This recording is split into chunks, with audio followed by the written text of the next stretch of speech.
Alright, so here we're going to talk about some different things involving a graph. So with this one, I think I got to move his number. Let's move this over and make it look. Okay. So this is just some information for you that you should remember from class. So a couple things. If you should remember, a dilation is a type of transformation that changes the size. It doesn't change the image, just changes the size. So it's pretty much the same shape but different size. So look at this. And also the pre-image is the red one. That is your starting graph, their starting shape. That's what you start with. You perform the scale factor of 2, which means it gets bigger by 2. And then blue is your image, is your resulting. If you notice that I have the A, and this A that looks like it has an apostrophe, that is called prime. So A and A prime. So things to notice. If you notice, if I have scale factor of 2, all I did to go from A to A prime, or just any number on the left to any number on the right, and this column right here, all I did was just multiply every number by 2. So we're going to do a few problems that relate with a couple different aspects about this. The first one, it says I'm going to have to find the scale factor of this.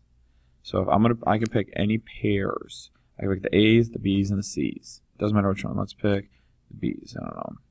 So this B right here, the one in the red, is going to be 2, -2. The one down here in blue, the B prime, is going to be 4, -4. And I can keep going through all these, but if you ask yourself, 2 times what is 4 and -2 times what is -4, you're going to know that's times 2. That means the scale factor is 2. That's all you got to know for this problem. Pretty simple. All right, next one, scale factor of 3. So we're just looking at the tables. All you got to do, pretty simple, is multiply everything by 3. So it means 1, 3 is going to turn to 3, 9.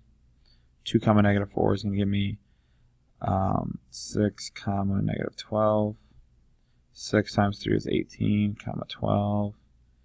And last one, 15, -6. So all I do is multiply everything by 3. That's it. Same thing, but now I'm multiplying by 2. So -2, -2. 14, 2. 6, -8. 8, 0. Alright, next one. Notice right here, the scale factor is now 1/4.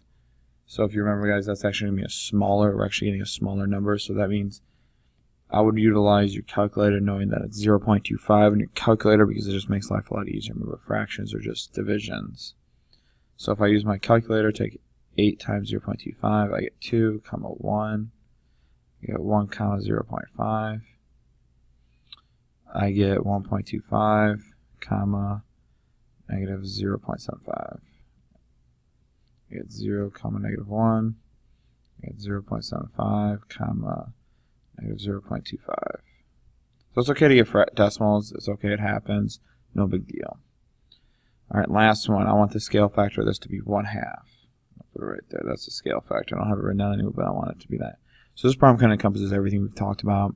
I have to complete this table on the left based on this image on the right. I have to get a new, or this is actually the pre-image. We have to get the coordinates of the image based on my scale factor, and then we have to graph it. So let's get all the points. B, C, D, E. B is -2, 4. C is 1, -2. D is -3, 1. E is -2, -4. So now all we're doing is multiply everything by 0.5.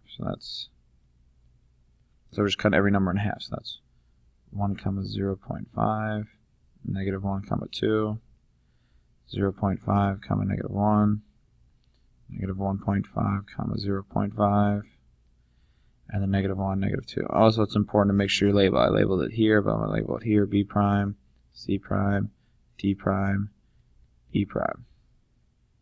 So now I'm going to graph it. So A prime was right here at 1, 0.5. You don't have to be exact, but at least be in the ballpark.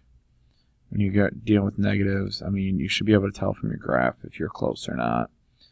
C, so right about here, because the graph is going to be inside. 1.5. Oh, wait. -1.5, so right about here. It's D prime, and E is -1. Right here. So you can see that if I were to, You can see the graph looks very similar in shape, it's just different size. So that's how we go about doing that one.